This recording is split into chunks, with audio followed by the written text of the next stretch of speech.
प्रायिकता को समझने के लिए जो सबसे प्रारंभिक स्तर पर उदाहरण या प्रश्न लिया जाता है वो लिया जाता है सिक्के का। जो सिक्का होता है चाहे कितने भी रुपए का हो, 1 रुपये का हो, 2 रुपये का हो, 5 रुपये का, 10 रुपये का हो, 20 रुपये का, कैसा भी हो या और उससे बड़ा सिक्का हो, उसके 2 पहलू होते हैं। अब यदि सिक्के को उछाला जाता है तो सिक्के को उछालना एक प्रयोग है जिसके 2 संभावित परिणाम प्राप्त हो सकते हैं। कई लोग कहते हैं साहब खड़ा रह गया तो खड़ा रहना, अगर आप अच्छी तरह पक्की फर्श पर उछालेंगे तो खड़ा रहना संभव नहीं है, लेकिन अगर रह भी जाता है बाय द वे तो हम उसको मानते नहीं हैं।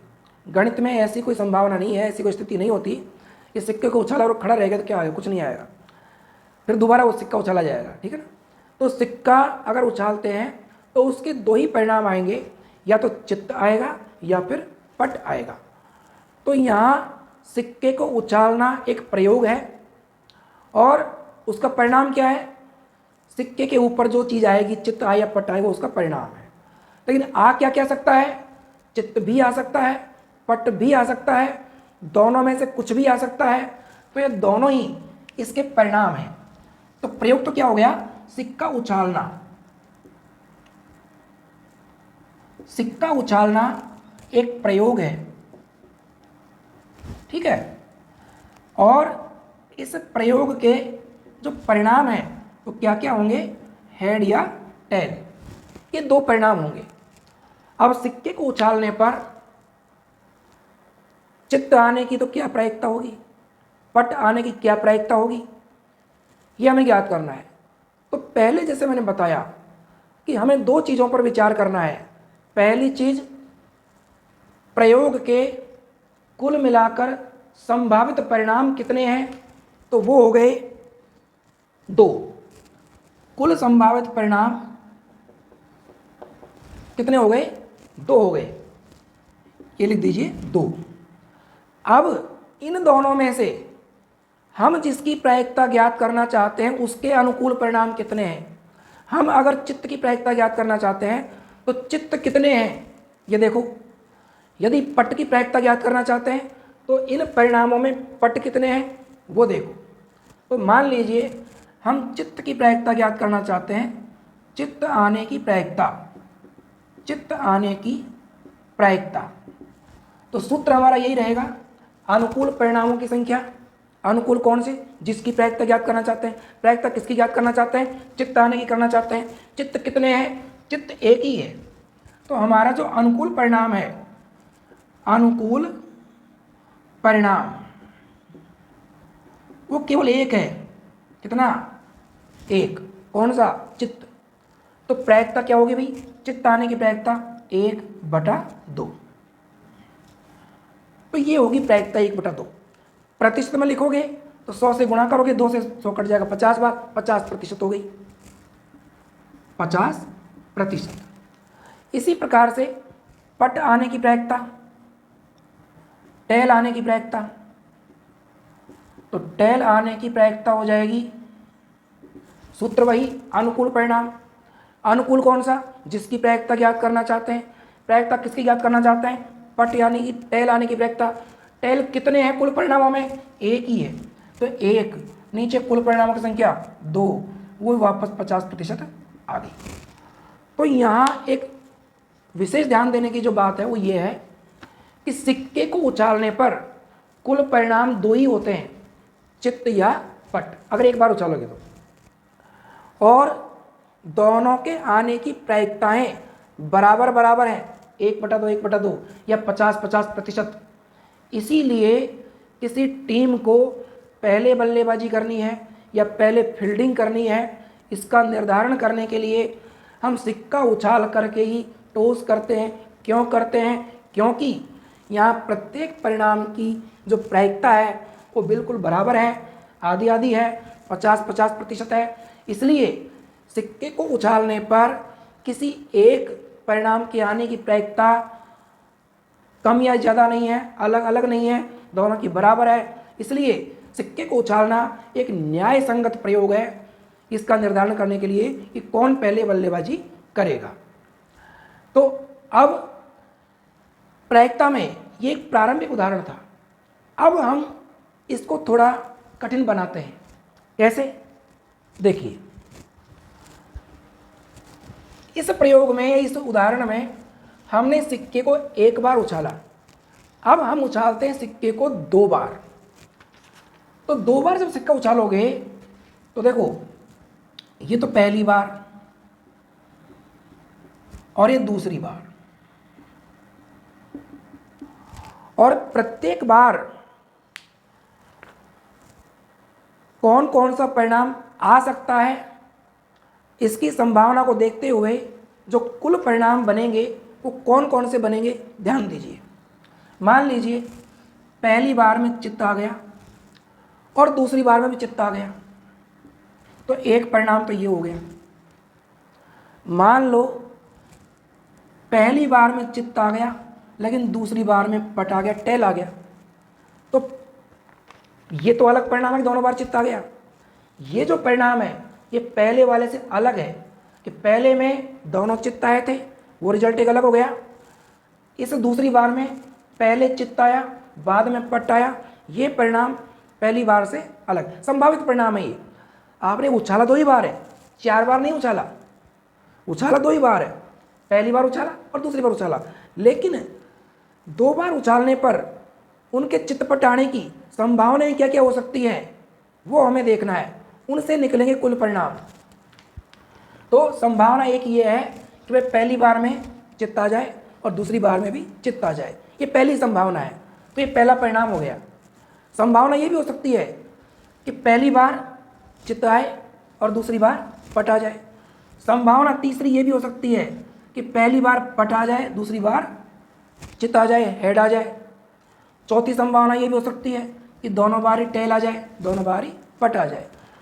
अब इसके अलावा कोई 5वीं संभावना नहीं हो सकती, और हो सकती है तो आप विचार करके देख लीजिए। दोनों बार पट आ गया तो चित्त आ गया, पहली बार हेड और दूसरी बार टेल आ गया, पहली बार टेल दूसरी बार हेड आ गया, दोनों बार टेल आ गया। इसके अलावा कोई संभावना बनती नहीं है। तो 2 बार सिक्का उछालने पर हमारे जो कुल परिणाम है वो हो गए 4। ये 2 बार जब हम सिक्का उछालते हैं 2 बार, तो कुल परिणाम जो होंगे वो होंगे HH, ये पहली संभावना है। HT यानी पहली बार हेड दूसरी बार टेल, ये दूसरी संभावना है। पहली बार टेल दूसरी बार हेड, ये तीसरी संभावना है, ये तीसरा परिणाम हो गया।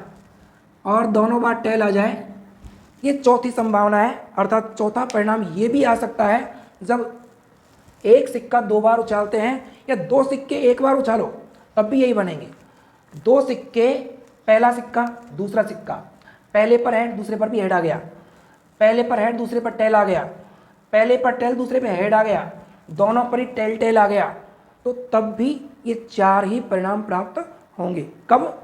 जब 2 सिक्के 1 बार उछालें या एक सिक्का 2 बार उछालें, दोनों ही स्थितियों में कुल परिणाम समान प्रकार से प्राप्त होंगे और वो 4 होंगे, HH, HT, TH और TT, मतलब टेल टेल। तो इस प्रकार के कुल परिणाम हो गए। अब यहां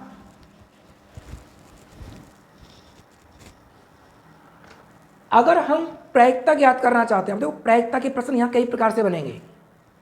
पहला प्रकार, आपने मान लीजिए एक सिक्का 2 बार उछाला या 2 सिक्के 1 बार उछाले। हम प्रायिकता ज्ञात करना चाहते हैं कि भाई दोनों बार हेड आए, ठीक है ना, अगर 2 बार उछाला एक सिक्का तो, या फिर दोनों सिक्कों पर हेड आए अगर 2 सिक्के 1 बार उछाले तो दोनों पर हेड आए, इसकी क्या प्रायिकता है? तो देखो भाई, अनुकूल परिणाम, अनुकूल परिणाम, कुल परिणाम तो 4 हो गए, ठीक है ना, कुल परिणाम तो हो गए 4 जो हम यहां नीचे लिखेंगे।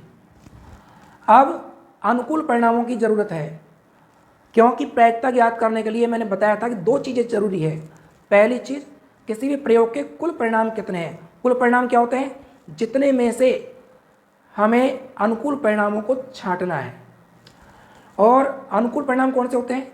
ऐसा परिणाम जिसकी हमें प्रायिकता ज्ञात करनी है। तो प्रायिकता किसकी ज्ञात करनी है? हमें प्रायिकता ज्ञात करनी है, दोनों बार हेड आए, P प्रायिकता को डिनोट करता है और HH उस परिणाम को डिनोट करता है या प्रदर्शित करता है जिसकी प्रायिकता हमें ज्ञात करनी है। ये प्रायिकता का निरूपण है, नोटेशन है। तो अब इसको ज्ञात करने के लिए सूत्र वही काम आएगा, अनुकूल परिणामों की संख्या ऊपर आएगी और कुल परिणामों की संख्या नीचे आएगी। लेकिन अभी हमें अनुकूल परिणाम लिखने कौन कौन से होंगे, कितने होंगे। तो अब यहाँ दोनों बार हेड आने की प्रायिकता ज्ञात करनी है कि दोनों बार हेड आने के परिणाम कितने हैं, एक ही है भाई, HH ओनली 1, तो प्रायिकता होगी 1/4।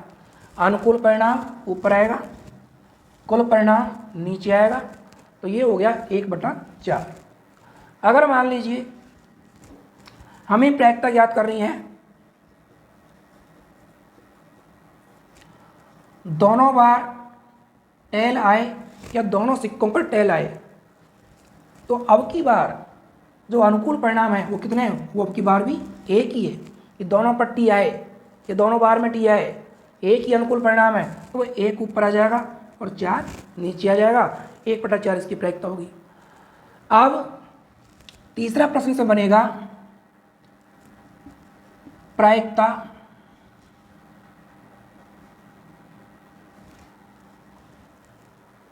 एक बार हेड और एक बार टेल आए। अब यहाँ आपको विचार करने की जरूरत है कि ये प्रश्न दो प्रकार से बन सकता है और दोनों में छोटा सा अंतर है, जिसको आप ध्यान से सुनेंगे तो अच्छी तरह समझ जाएंगे। मैं दोबारा बोल रहा हूँ कि प्रायिकता किस चीज़ की याद करनी है, एक बार हेड और एक बार टेल। तो एक बार हेड और एक बार टेल इसमें भी है, एक बार हेड और एक बार टेल इसमें भी है, तो ये भी हमारा अनुकूल परिणाम हो गया, ये भी हमारा अनुकूल परिणाम हो गया। तो प्रायिकता हो गई एक बार हेड और एक बार टेल, 2/4 प्रायिकता होगी 1/2। ये प्रायिकता हो गई, 2 से 4 कट गया, 1/2। अब यही प्रश्न एक दूसरे प्रकार से बन सकता है। कैसे बन सकता है, अब मैं जो बोल रहा हूँ उसको सुनना ध्यान से। पहले तो मैंने ये बोला था कि प्रायिकता ज्ञात करो कि एक बार हेड और एक बार टेल आए, तो एक बार हेड एक बार टेल इसमें भी दो अनुकूल परिणाम हो गए। अब मैं क्या बोल रहा हूँ सुनो, पहली बार हेड आए और दूसरी बार टेल आए। पहली बार क्या आना चाहिए, हेड आना चाहिए, दूसरी बार क्या आना चाहिए, टेल आना चाहिए, मतलब पट आना चाहिए दूसरी बार, पहली बार चित आना चाहिए। तो ऐसे कितने परिणाम छांटो, पहली बार हेड और दूसरी बार टेल, केवल एक परिणाम हमें मिला है, क्योंकि इसमें पहली बार हेड तो है पर दूसरी बार टेल नहीं है, तो ये हमारा अनुकूल परिणाम नहीं होगा। पहली बार टेल है हेड नहीं है तो ये हमारा परिणाम नहीं है, पहली बार टेल है हेड नहीं है तो ये भी हमारा अनुकूल परिणाम नहीं है। प्रायिकता किसी याद करनी थी, पहली बार एच हेड आए चित्त आए, दूसरी बार टेल या पट आए, तो इसकी प्रायिकता होगी, प्रायिकता पहली बार हेड दूसरी बार टेल, या इसे ऐसे भी लिख सकते हैं HT, पहली बार हेड दूसरी बार टेल, तो प्रायिकता होगी 1/4। इसी प्रकार का दूसरा प्रश्न बन सकता है कि पहली बार टेल आए दूसरी बार हेड आए, तो ऐसा परिणाम में कितना है, एक ही है, तो प्रायिकता क्या हो जाएगी 1/4। ये हो गए एक सिक्के को दो बार उछालने पर विभिन्न परिस्थितियों की प्रायिकता, या दो सिक्के को एक बार उछालने पर विभिन्न प्रकार के परिणामों की प्रायिकता कैसे ज्ञात करें, उसका उदाहरण हो गया। इसी प्रकार से एक स्थिति और होती है जिसमें 3 सिक्के उछाले जाते हैं या सिक्का 3 बार उछाला जाता है, तो मैं उसके आपको परिणाम कैसे ज्ञात करते हैं ये बता रहा हूँ। 1-2 परिणामों की प्रायिकता भी मैं आपको ज्ञात करके बताऊंगा, बाकी शेष की आप स्वयं करके देखना आप कर पाते हैं या नहीं। अगर प्रयोग इस प्रकार का हो कि सिक्का 3 बार उछालना है,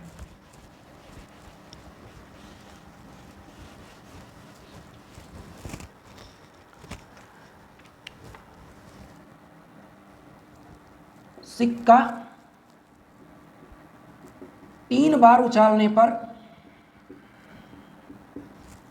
कुल संभावित परिणाम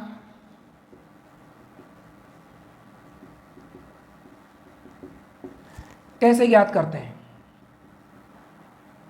देखिए, पहली बार, दूसरी बार, तीसरी बार। अब आप किसी एक चीज़ को पकड़ लो, मतलब हेड को या टेल को। पहली बार हेड आया, दूसरी बार टेल, तीसरी बार भी टेल आ गया। एक परिणाम हो गया ये।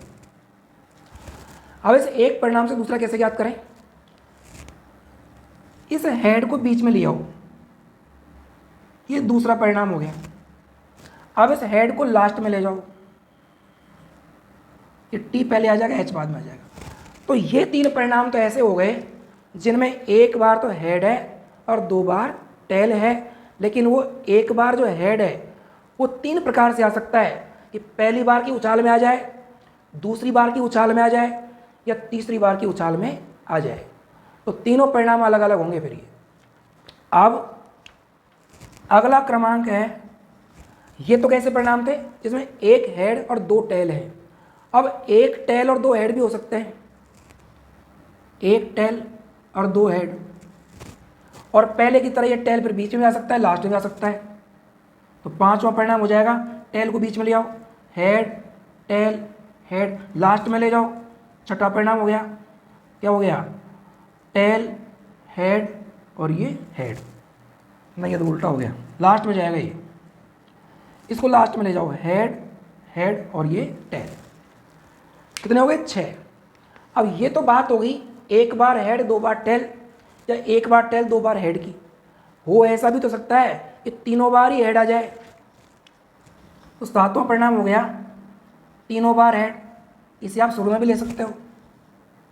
और 8वां परिणाम हो गया, तीनों बार ही टेल आ जाए। तो इस प्रकार जब एक सिक्का 3 बार उछालते हैं, या 3 सिक्के, पहला सिक्का, दूसरा सिक्का, तीसरा सिक्का, एक बार ही उछालो, तो ऐसी स्थिति में कुल मिलाकर के 8 परिणाम प्राप्त हो सकते हैं। और 8 परिणाम की जो संभावना है वो इस प्रकार की ये हो सकती है। तो इस तरह से एक सिक्का 3 बार उछालने पर जो कुल परिणाम है वो बनेंगे एच एच एच। ठीक है, 3 एच ले लिए। अब एक एच गायब करो और टेल लेकर के आओ, टी एच एच। इस टी को बीच में लेके आओ, एच टी एच। इस टी को लास्ट में लेके जाओ, एच एच टी। 2 हेड और 1 टेल था, अब 1 हेड और 2 टेल लेके आओ, 1 हेड और 2 टेल। एच को बीच में लेके आओ, टी एच टी। एच को लास्ट में लेके जाओ, टी टी एच। और अब की बार आएगा, तीनों बार टेल आ जाए। तो 1 टेल का हो गया, 2 टेल का हो गया, अब तीनों टेल। इस प्रकार से एक सिक्का 3 बार उछालने पर 1 2 3 4 5 6 7 8, ये 8 परिणाम प्राप्त होंगे। तो कुल परिणामों की संख्या, कुल परिणामों की जो संख्या है वो हो जाएगी 8। अब ये तो हो गया कुल परिणाम। अब 3 सिक्के को उछालने पर प्रायिकता के जो सवाल बनते हैं वो कई प्रकार से बनेंगे। तो 2 सिक्के में ही 4 प्रकार से सवाल बन गए, तो यहाँ तो 3 सिक्के हैं और 8 परिणाम हैं।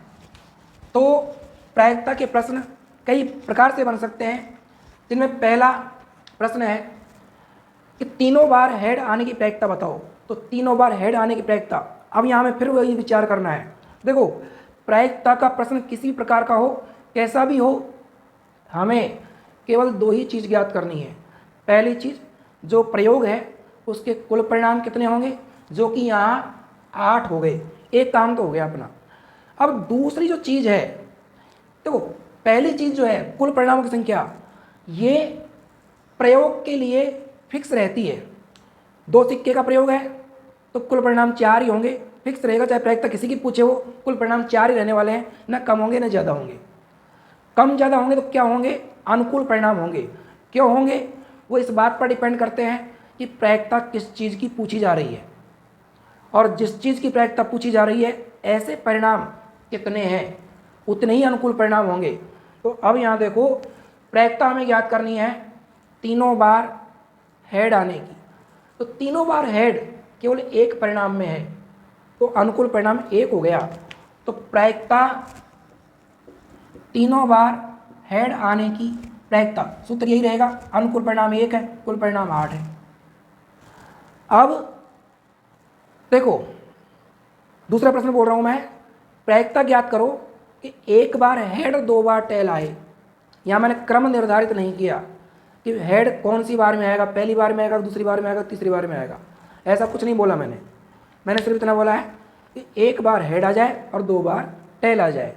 तो ये भी हमारा अनुकूल परिणाम है, ये भी अनुकूल है और ये भी अनुकूल है।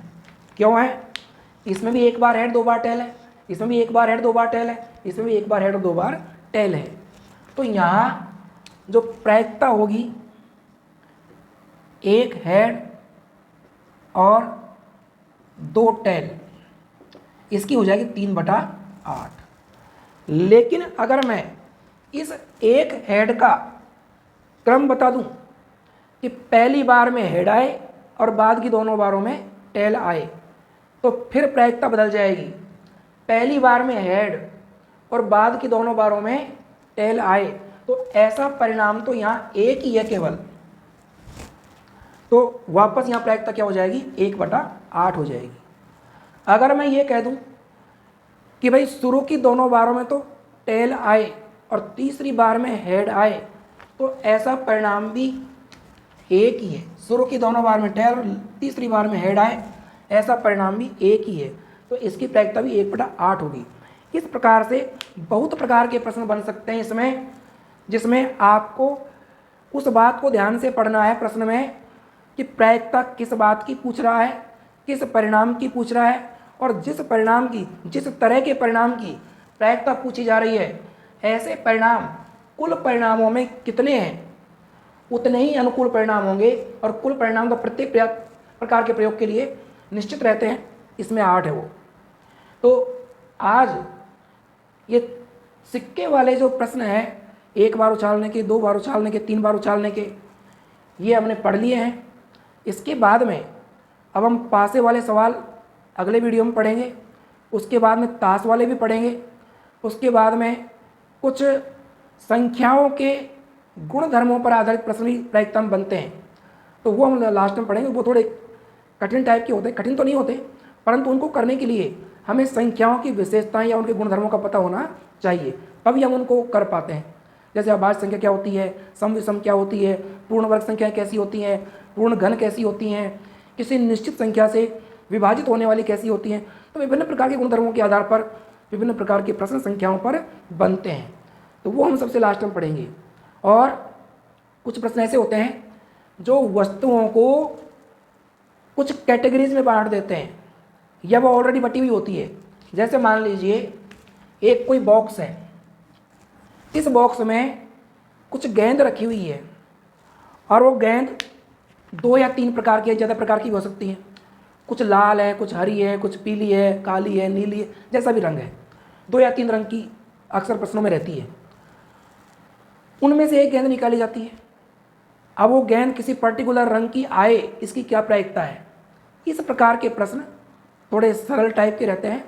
तो यहाँ कुछ गेंद है जो 2 या 3 कैटेगरी में बटी हुई है। कैटेगरी कैसी, विभिन्न प्रकार के रंग की, ये कैटेगरी हो गई। तो किसी विशेष कैटेगरी की वो गेंद निकले, यानी विशेष रंग की वो निकले, इसकी क्या प्रायिकता है। इस प्रकार के प्रश्न हम इसके जस्ट अगले वीडियो में पढ़ेंगे, ठीक है ना। उसके बाद पासे वाले पढ़ेंगे, क्यों, शायद हो सकता है पासे वाले और भी आगे पढ़े। पासे पर बहुत प्रकार के प्रश्न बनते हैं, खास तौर से जब पासे को 2 बार उछाला जाता है, या 2 पासे एक बार या एक साथ उछाले जाते हैं, तो वहाँ बहुत प्रकार के प्रश्न बनते हैं। तो हो सकता है उनको तीसरे वाले वीडियो में देखें हम, या चौथे वाले में देखें। तो अभी तो जस्ट हम इस प्रकार के प्रश्न देखेंगे जिसमें किसी थैले में, बक्से में, संदूक में, डिब्बे में कुछ विभिन्न प्रकार के वर्गीकरण वाली वस्तुएं रखी हुई हों। जैसे मान लीजिए एक बॉक्स है, उसमें कुछ पेन बढ़िया हैं, कुछ पेन खराब हैं, वो मिले हुए हैं और एक बॉक्स में रखे हुए हैं। एक पेन उनमें से निकाला, तो बताओ वो अच्छा होगा, इसी क्या प्रायिकता है, या वो खराब होगा, इसी क्या प्रायिकता है। तो ऐसे जो प्रश्न हैं जिसमें कुछ विभिन्न कैटेगरी, अब यहाँ कैटेगरी कौन सी थी पेन वाले में, 2 कैटेगरी थी, एक तो खराब पेन और एक अच्छे पेन। इसी तरह से मान लीजिए हमने 1000 परिवार जिनमें 2-2 बच्चे हैं उनका सर्वे किया, यानी 2 बच्चे वाले 1000 परिवार। तो 1000 परिवारों का सर्वे किया तो परिवार कितने 1000, तो कुल परिणाम तो 1000 होंगे, लेकिन वो 1000 परिणाम विभिन्न कैटेगरियों में बटे हुए होंगे। जैसे एक कैटेगरी तो ऐसी है कि दोनों बच्चे लड़के हों, दूसरी कैटेगरी दोनों बच्चे लड़कियां हों, तीसरी कैटेगरी एक लड़का हो एक लड़की हो। फिर इसमें एक कैटेगरी और बन सकती है, अलग मैंने प्रश्न में देखी नहीं है, लेकिन बन सकती है कि पहला बच्चा लड़का और दूसरी बच्ची लड़की हो, ठीक है ना। तो इस प्रकार से विभिन्न प्रकार की कैटेगरियों में जब वस्तुएं वर्गीकृत होती है और उनमें से कोई एक वस्तु निकाली जाती है तो उसकी प्रायिकता कैसे ज्ञात करते हैं, ये हम जस्ट आगे वाले वीडियो में पढ़ेंगे।